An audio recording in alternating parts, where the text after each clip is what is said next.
Well, it's fall where I live. Temperatures are dropping down into the 40s and for sure the 50s at night, which then absolutely torches my fresh basil. Hi, I'm Diane Rogers. I want to show you how to make some pesto with basil that you should be getting out of your garden right now.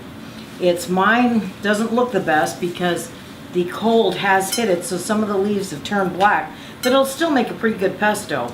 And it beats paying for basil in the winter when it's very expensive for us here up north.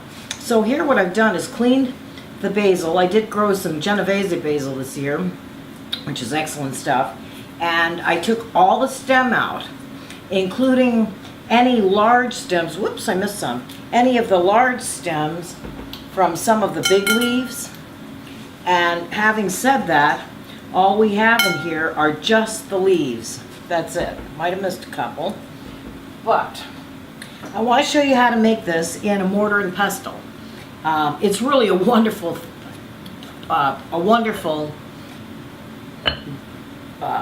tool for making pesto because it grinds the pesto as opposed to cutting it, which gives a lot more flavor. I'm not saying make 10 pounds by hand like this, but by the time, if you have everything ready to go, some fresh peeled garlic, some good kosher salt, except this happens to be some wonderful French sea salt, and some extra virgin olive oil and Parmigiano Reggiano, and some pine nuts. If you have everything ready to go, you can actually make this in the time it takes to cook the pasta. So having said that, what I want to do is I am going to start with the garlic. Now, I took it out of its skin, but I want to take what was the root end off because that's going to be a little bit too tough. And that is going to go to the bowl with a little bit of salt. And I'm going to get my focaccia out of the oven because that is going to be for the pesto.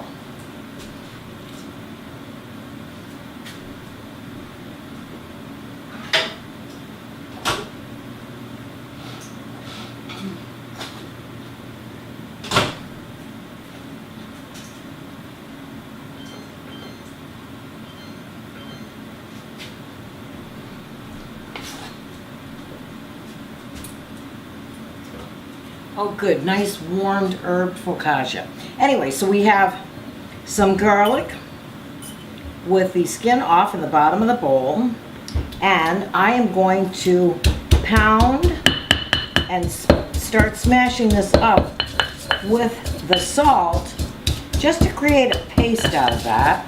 Now I'm going to slowly add in some basil leaves and keep pounding, stirring. It's a combination of kind of smashing, pounding, and stirring around the edges.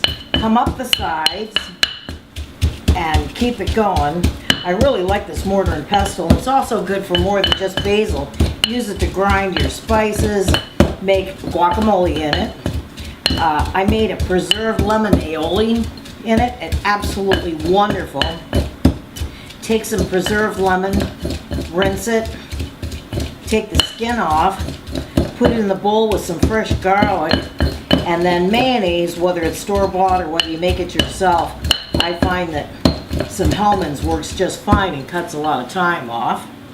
And oh my gosh, it's a good dip. It's a good sauce for shrimp. Preserved lemon mayonnaise is absolutely wonderful. Okay, so I'm adding a little bit more fresh basil leaves. Pounding it. And I like turning the bowl a little bit too because the bowl is quite heavy. So if you turn the bowl somewhat, it makes it a little bit easier to grind it up the side.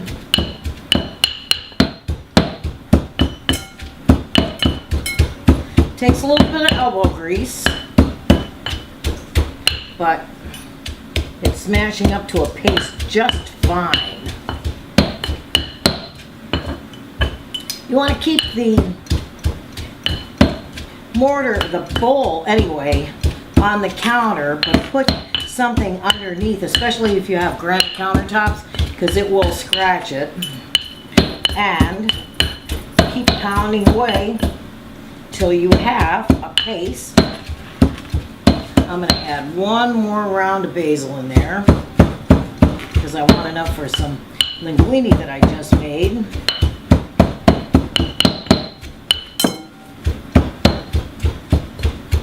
Okay, I'm going to add a pinch more salt just to help the grinding process and the pounding process of this.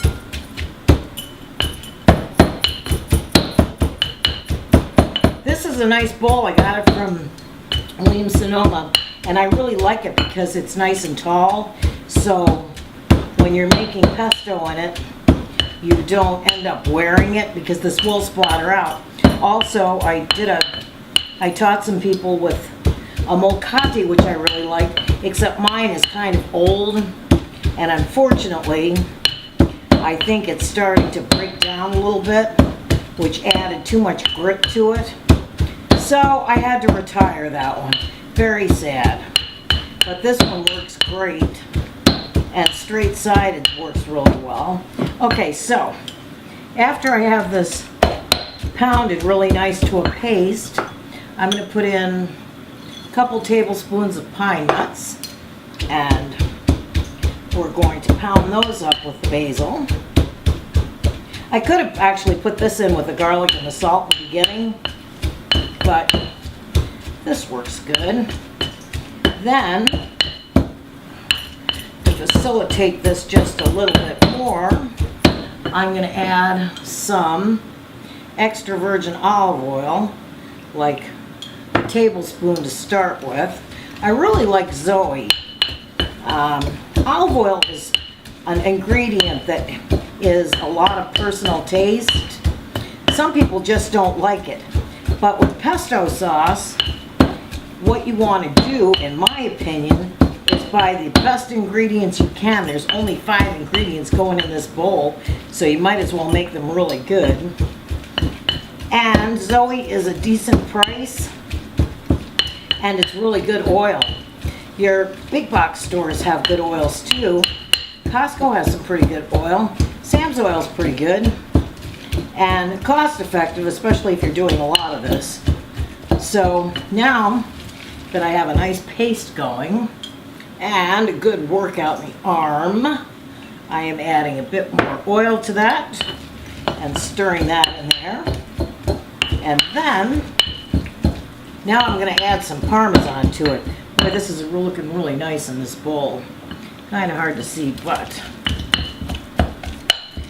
nice green. It smells so aromatic you wouldn't believe. And the little brown spots that I had on the leaves didn't seem to affect this. Now I'm going to add some Parmigiano Reggiano. Doesn't take a lot. And I love my Moly grater. I've had it forever. It's a flea market find from about 40 years ago. And grind some Parmesan in here. You can't, you have to really use good Parmesan, not the Kraft in the green container. Domestic Parmesan, I don't know. Italians have been making Reggiano literally forever, and it really is the best cheese on the planet. In Italy, it's the king of cheeses. And so, now there's different grades of Parmesan, and that is based on how long it's aged. This happens to be 2-year, but I think they start releasing it after a year, and then 18 months, and then 2-year, which is just the best. Alright, so since this is a nice looking paste, I'm going to put a little more oil in there, and we're going to stir this around a bit. And then I will, oh God, this smells so good you have no idea.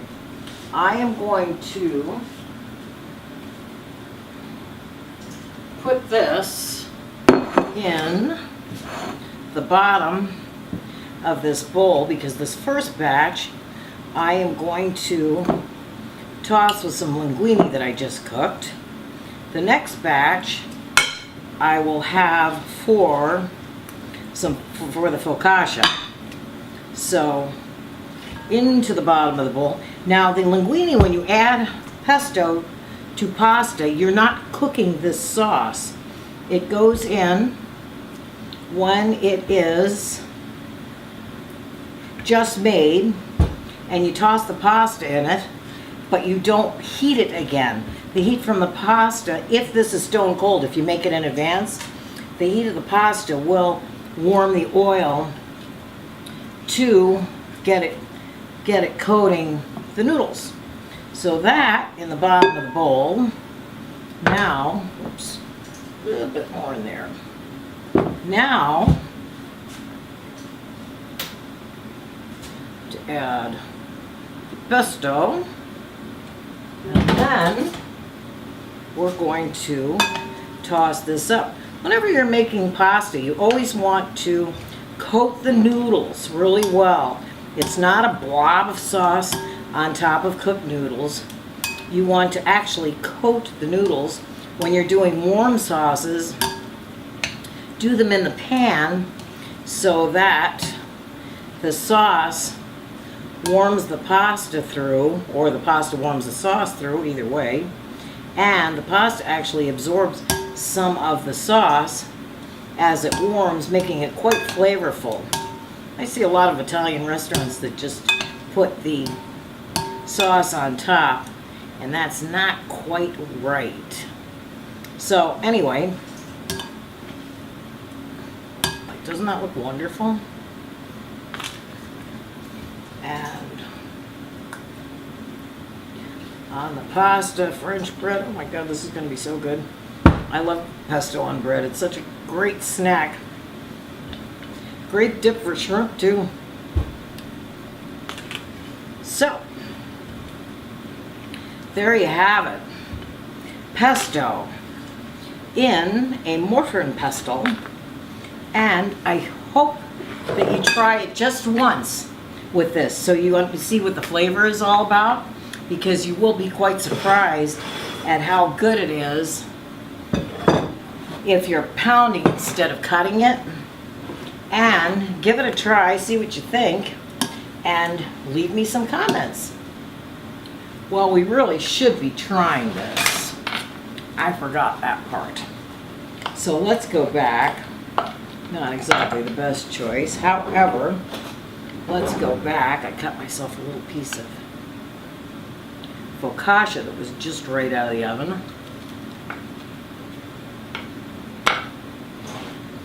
Oh my God. It's really good. Really have to try this just once. It's really a different, very vibrant and very flavorful flavor.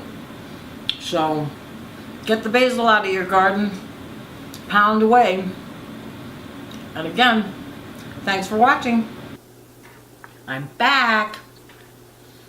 You really have to try this. This pesto Sunday supper, this is going to be heaven, absolute heaven. Linguine with the pesto, some homemade focaccia with the pesto. Oh, it's just really, really good. So do try it just once, just so you know what it is. Okay, again, thanks for watching.